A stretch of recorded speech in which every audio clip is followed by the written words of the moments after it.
to Mr. Gleeson, you had 64 contracts with non-compliance issues procurement 2021 to the value of 3.8 million. Has that been rectified?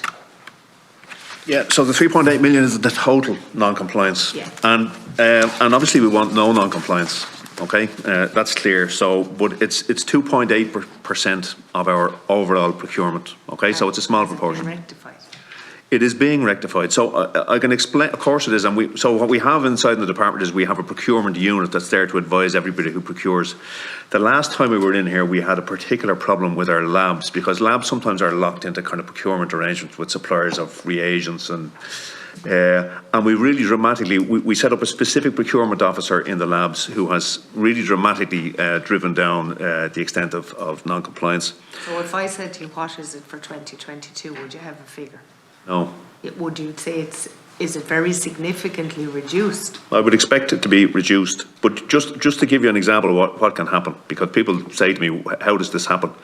So sometimes it may be that you use a particular procurement process because your expected expenditure is under a certain threshold, and then the offers that come in exceed that. Okay, so it's not that there hasn't been a competitive process, it's that it was the wrong competitive process for the price. So that's happened on a number of occasions. So one of the things we're doing, as well as the issue I've already mentioned, is we have a training module in place now. So we have this specialised procurement unit, sorry, now people are handing me notes and it's hard to, but for the best of reasons, I'm told that we sent the committee the 4002 return for 2022 in January. So you have it, I think so. I don't have it in front of me.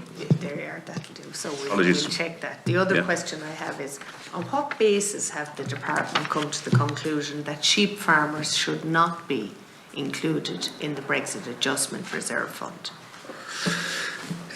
Well, yeah, so I suppose the Brexit Adjustment Reserve Fund is there to support sectors that were directly impacted by Brexit, and in some instances that was crystal clear, like the fisheries sector. I know you're close to that sector, Deputy, so you'll know their quotas were reduced, immediate hit on income. As someone who drew lambs for 20 years, yeah, fairly close to the sheep sector as well. Yeah, so I suppose, I mean, the sheep sector gets support from right across the department in a whole lot of areas, and not targeted supports under the RDP. Sheep people will be significant beneficiaries of things like acres, organics. But I'm asking though, are you telling me then that on the basis that they're supported under other schemes, they were affected, but they're just not eligible? No, I think what I'm saying to you is it's difficult to make a case. Well, if it's not, if you're a sheep farmer, because the reduction that they're looking at based on markets and the flooding of markets, particularly when sterling weakened, would have seen them receive about €50 a head less in some instances. Yeah, so I mean, market prices fluctuate all the time, and the question is, was the sheep sector damaged specifically by Brexit? And I think the reality is that the sheep sector in Ireland is significantly less dependent, for example, on the UK market than beef or dairy. But that's not the point. The point, you're probably right there. The point is that the sheep from the UK flooded the market of which we are dependent on, which is the French markets, at a time when sterling weakened, thereby devaluing our lamb.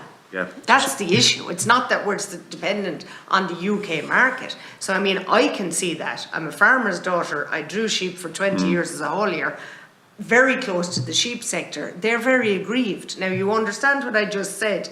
Do you disagree with what I'm saying? Well, I think it's more difficult. I mean, the point about the Brexit Adjustment Reserve is it's co-funding that's available. Yes or a no, Chair? Well, I don't want to give a yes or a no. Well, would you consider this? Would you consider a review for that sector? Because I really believe that, no matter what we do, it's a dwindling sector. And I understand it's only worth whatever, 500 million in the economy. That doesn't mean it's a significant livelihood for a lot of farmers. And we are in a position where we're actually importing lambs, legitimately it appears, in which to slaughter in our factories. Now, I understand the commercial reality of that there's times of the year when we don't have enough stock of our own, we have to import in order to safeguard jobs.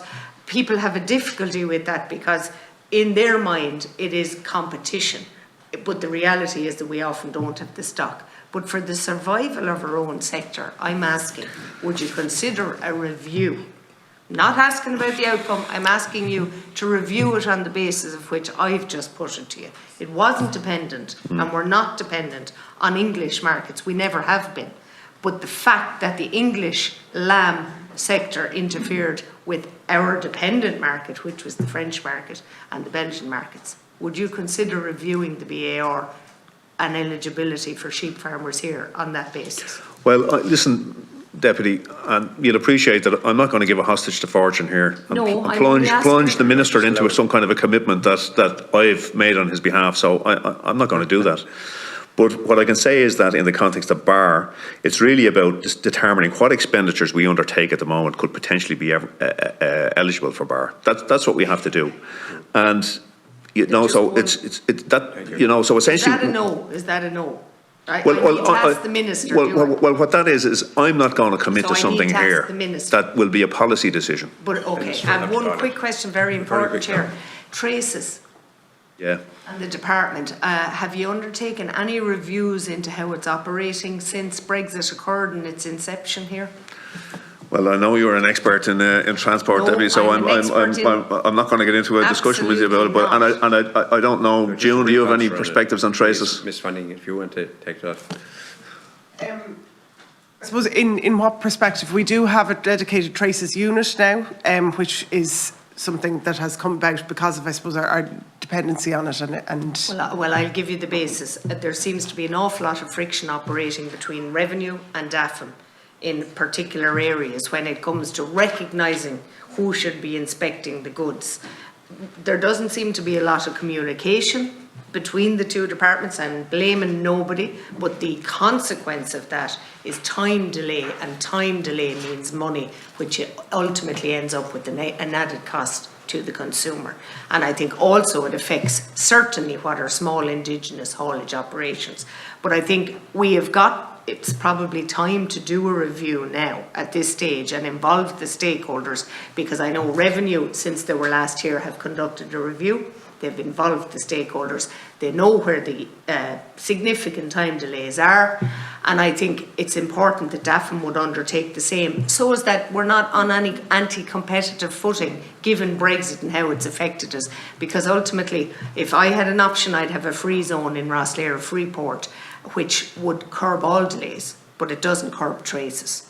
So I think we need to look at it from the perspective of this has been inflicted on us, and we need to support our own indigenous industries. So Deputy, like you've said something very specific there, and I'll have a look at it, okay? But I mean, just to make a general remark, and you may not agree with me, I think we've done a tremendous job, including in consultation with the sector, in a very difficult year in 2021 to impose a whole new set of controls. I disagree with you, Jen, and I'm not looking to, as I say, admonish anybody. I think, there are complaints. But of course, and you've made a very legitimate point, and I will look into it. And I would say we have a superb facility built in Rosslare, very underutilised, which I wish the OPW would consider for parking. But that's another day's work, nothing to do with you. Thank you.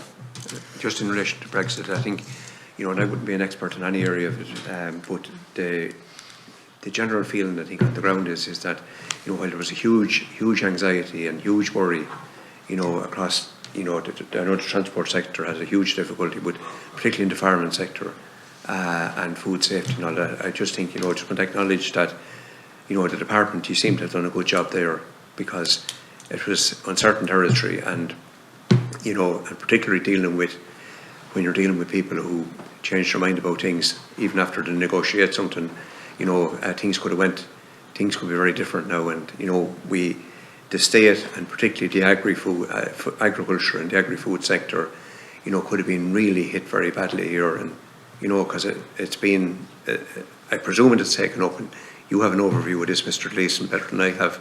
It has taken up a huge amount of time and resources from the department over the last 6 years to try and manage that and to try and corral it, and to try and make sure the pieces of the jigsaw fit in.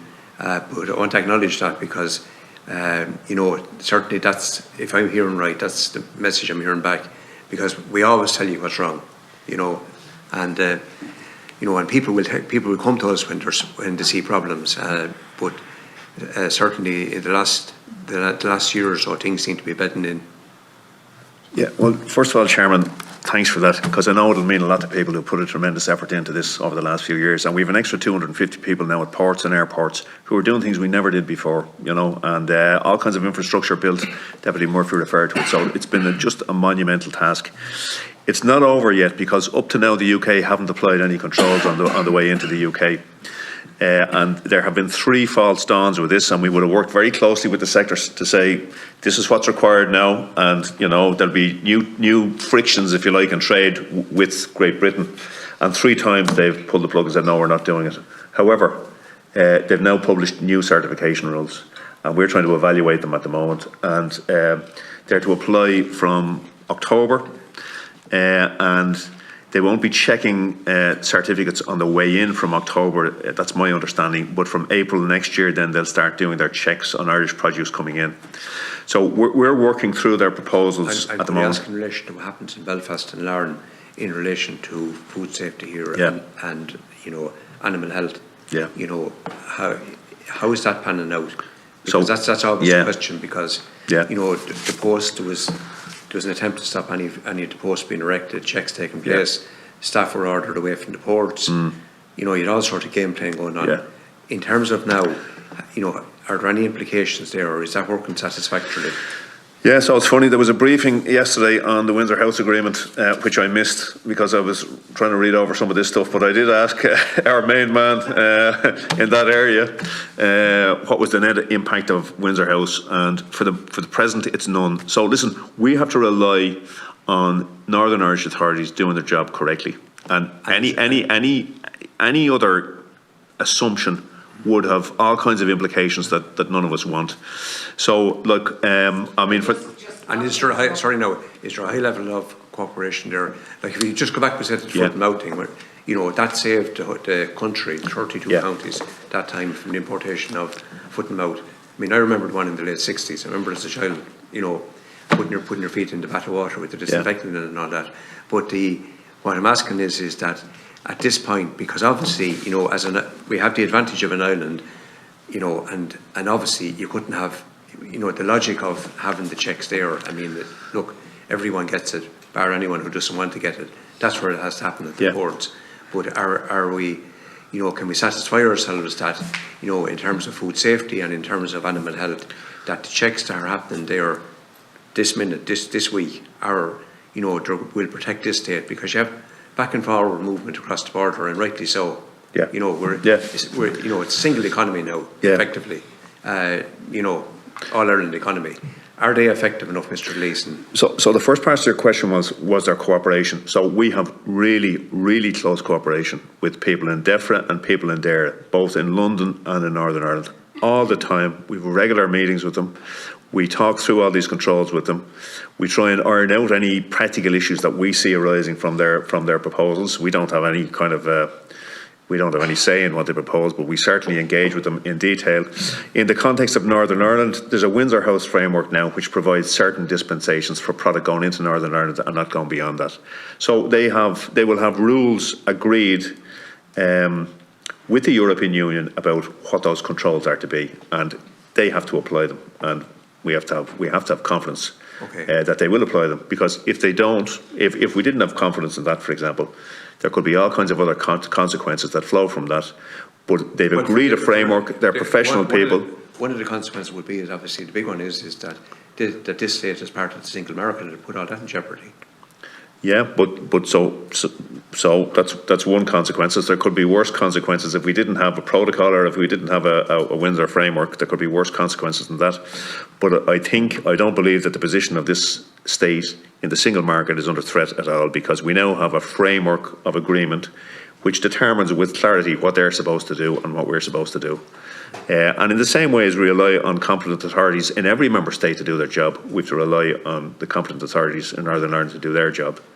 And as I say, we have regular contact with them. The relationship is very good, I would say. No, it's good to hear that, because obviously, you know, the fact that there's no government in the north, you know, so you're relying on officials, there's no political oversight, you know, and there's a bit of an anxiety around that. It's, But I okay. think, Chair, it's important Sure. to acknowledge, because of Brexit, there's been a huge impact on small indigenous sectors here who've had to comply with the effect of Brexit. Absolutely. Whereby our counterparts who effectively caused the problem have gotten away to date, you could say, scot-free. And I think that's where, as regulatory authorities and organisations, we have to understand and be somewhat sympathetic when it comes to the sufferance of our indigenous sectors, agriculture, fisheries, haulage. They've gone through huge change, and it continues. And they're all sectors who are small family businesses and can't afford. Now, I know there have been supports, but they have not been significant enough from the mental aspect, never mind anything else, to deal with the change that we've had to actually endure. And even the costs when it comes to circumnavigating the UK to get to the EU. There's huge costs. The land bridge. The land bridge is effectively gone because of what it entails and delays in paperwork, traces, all of that. You go direct, it's double the cost. It's just had a massive I impact. suppose you could say that Britain's lost Wexford's gain, Basileir's gain. Well, not according to our government. I'm glad you said that, Deputy, because I was on the point of saying it, but I'm glad it wasn't me. Okay, so look, we've given things good trash around, and I want to thank the witnesses and the staff at the Department of Agriculture, Food and